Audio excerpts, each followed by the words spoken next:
Hello and welcome back to my YouTube channel.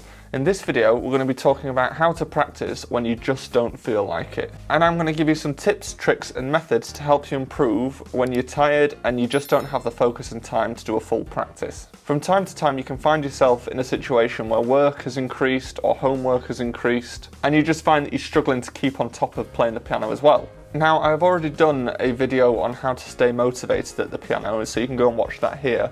So in this video, I'm going to just focus on what you can actually do to keep moving forward when you just don't have the concentration for a full practice. And I'm going to do this by splitting it into two approaches: away from the piano and at the piano. So firstly, let's talk about what you can do away from the piano to keep improving. So the first thing you can do is practice using note reading apps. Now the app that I tend to use with my students is an app called Music Tutor. However, there are plenty of apps that do the same thing. These apps time you on how fast you can read a note, and you can often set the difficulty so that it's between a set of notes or so that there's no sharps or flats. But just for general reading ability, when you aren't practicing playing the piano, these are a good way of gamifying your learning. The second thing you can do away from the piano is mental practice. So mental practice is essentially practicing without actually playing. You're playing through the piece in your head and you're trying to rehearse how you would actually physically play it. I have known people while they're on the train or while they're on the plane travelling to a performance to learn big sections of their pieces without actually sitting at the piano at all. And this is just through rehearsing it in your head and thinking about what you would be thinking about if you were sat at the piano and trying to imagine how it feels to actually play the notes. The next thing you can do, which will help this rehearsal, is to practice on a table. So this might be just very small sections that you're just trying to get your fingers used to, but it's mostly important to check your fingers and get your hand used to that certain motion, and you don't need to be at a piano to do this. So you can pick any section of a song or piece you've been working on and just practice what you think the fingers might be and check them against what the music says. And similar to this, you can also do table dexterity practice. So what this is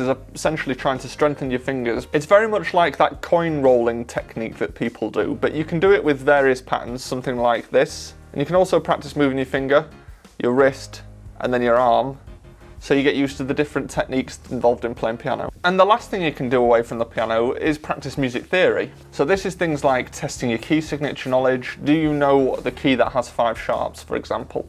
Do you know its relative minor? Do you know what 6/8 means as a time signature? These kind of things. There are lots of theory books out there that you can use to just test your knowledge, and there are some good workbooks at any level to help you improve your general theory knowledge. And I will leave some of these in the description. So now here's what you can do at the piano if you haven't got the same level of concentration that you would if you were doing a full practice. So firstly, you can do Hanon Exercises. I will leave a link to this book in the description. The full book is 60 exercises, and there is a smaller version that is just 20 exercises. But these are similar to what I was talking about before in terms of finger exercises. It is a book of 60 exercises that go up and down the piano in various patterns for your fingers. As long as you focus on being relaxed, you don't actually have to think too hard, because the pattern, once you've done the first bit, is the same throughout.